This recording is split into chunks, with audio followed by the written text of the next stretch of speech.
Hi everyone, welcome to the Florida Everblades pregame show from Hertz Arena alongside Jake Maurice. I'm Alli, Vellucci.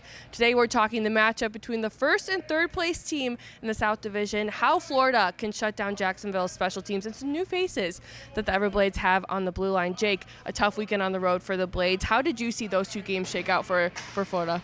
Well, it was two games where the opponents came in with really good game plans for the Everblades. First, Jacksonville, who we're seeing tonight, a solid defensive effort, held the Everblades to a season-low 14 shots. And then the next night in Orlando, the complete opposite, where Orlando just decided to come out completely guns blazing, set a season high not just against the Everblades, but in the entire ECHL for shots in a game with 58. Both goalies for the Everblades in each game gave the team a chance to win. It was two tight games. Just unfortunately, Florida couldn't get it done last weekend. Florida now back at home for 3 games in 4 days. They're 16-4-0-0 at home. How can Florida use this home ice advantage to their advantage against two teams that they just lost to this past weekend? Well, the same way those guys did. They had big crowds. In Jacksonville, at over 8,000 people in attendance. Yeah. Orlando, over 11,000. Lots of people cheering on. Of course, we can't reach that number just because of Hertz Arena's capacity, Right. but we're going to have a huge crowd tonight here, ready to cheer on the guys. They feed off the crowd. They've won at a 4-to-1 ratio here at home all throughout the season. So it's just using the crowd energy. When you're feeling a little low, when the other team gets swells in momentum for themselves, just use the crowd to bring yourself back into it and get yourself moving in the right direction. More special teams talk. Florida 0-for-4 on the power play on Friday night. Jacksonville surprisingly only 2 spots higher on the PK in 20th place in the league right now. Where exactly did Florida lack, or what did they lack on the power play on Friday night? Well, that was a tough offensive showing for Florida, not just on the power play, but throughout the whole game, and it just sort of bled into everything. The first period was all right. Even though the power play opportunities that they had there, they didn't score on them. They at least were moving the puck well. You know, they were developing towards the right kind of thing. Just Jacksonville was often breaking them up before they could fully materialize. But as the confidence on the offensive side for Florida waned, and you could just see that the guys, unfortunately, that night really just couldn't find a way to break through. It just got into their heads, and Jacksonville, having power play success of their own, seemed to just get to them, and sometimes things just pile up, right? And there's nothing you can really do about it. You, as Coach said going into the Orlando game, sometimes you just got to play another game to get yourself moving the right way. Jacksonville's power play sitting in 6th place in the league right now. Meanwhile, Florida's PK is leaning more towards aggressive right now. Forwards Cam Darcy and Cody McDonald, and then defenseman Nolan Neen. They all have gritty styles of play. Where can that be the most effective tonight on the PK?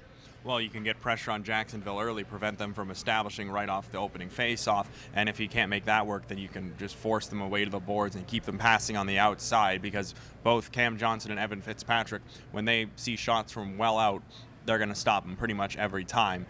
Jacksonville did score 2 power play goals last Friday. Both of those goals were when players on the Everblades got caught puck watching, and that allowed an Iceman player to slip somewhere where they shouldn't have been able to get and then bury a chance, particularly on the game-winning goal in the second period. So when you're active, when you've got at least one of those guys rushing the puck controller or making them pass it away, just something like that, you can make sure the rest of the guys can take a quick survey. Okay, what else is going on around the ice? Where is Jacksonville looking to go? Where are their players trying to move themselves to? And then you can get yourself into those passing lanes before they really materialize. Because if you get caught puck watching again, then the Icemen, their power play is too good. They're going to punish you with it. Speaking of the blue line, a new face on defense with Josh Victor added to the lineup. He's bounced around a couple teams so far this year, but where does he fit in defensively with this Florida team? Well, he fits in because he adds just a whole lot of size to the team. Yep. I mean, 6'4", 216 pounds, that's going to be intimidating to anyone crossing over his side of the blue line.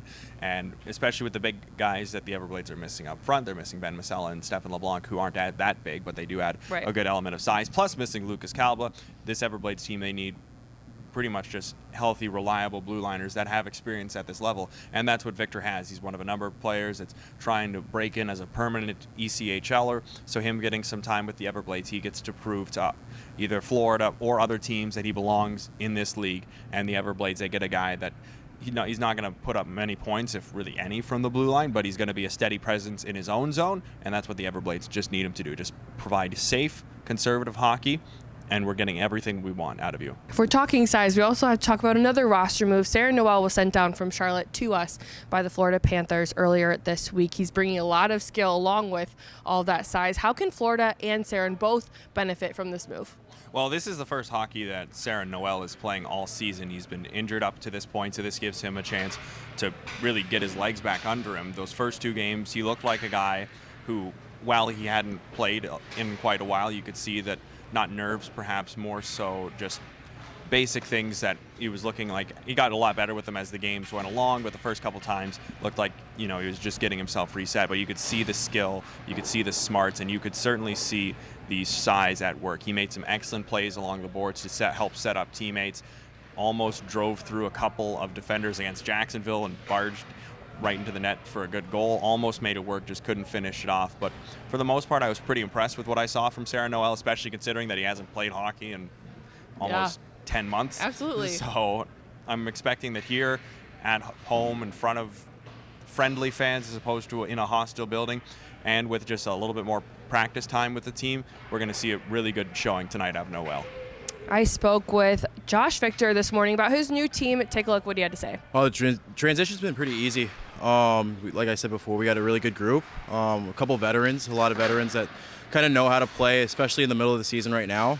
So it's been nice. I mean, guys are, doing the right things, taking care of their bodies, and I think that transitions well into the ice. I'm a bigger body, so try to be a little bit bigger presence in the D zone, and just stick up for my teammates anywhere around the ice. Just got to get back on the winning track. Jacksonville's a tough team. They played us tough at home, and so we kind of owe them one. And then don't want to skip ahead, but Orlando's a good team as well, and we kind of owe them as well. So huge 3 games this week, and hopefully we can come away 3-0. Now time for everyone's favorite part of the pregame show, picking out our number 1 star of the night. I'm going to go Blake Winicky. A goal on Saturday. I think he's had a little more pep in his step recently. I think he's going to come out strong tonight. Who you got, Jake? Yeah, he has been playing with some pretty good energy. That's a nice choice. I'm going to go with, on the back end, Robert Callisti, sitting second in the league in defenseman goal scoring. He's been a steady contributor all throughout the year. No reason to think that stops in a big game here tonight. I mean, Jacksonville and Florida, they're only 1 point apart in the standings right now. This is a big matchup, and Robert Callisti, he likes to show up in big matchups. 3 keys of tonight's game against Jacksonville. What do you got? First off, establish an offensive mindset early on in the game. Only 14 shots isn't going to get it done here tonight.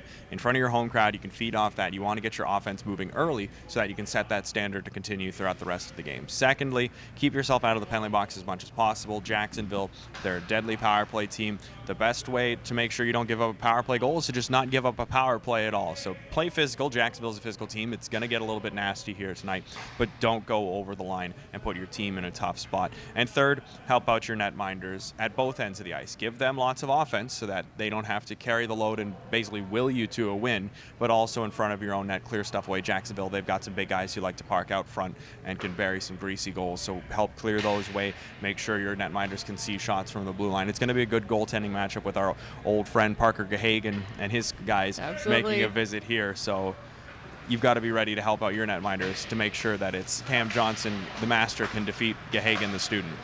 Here we go, Blades fans. Wednesday night hockey coming your way. Warm-ups and puck drop are up next.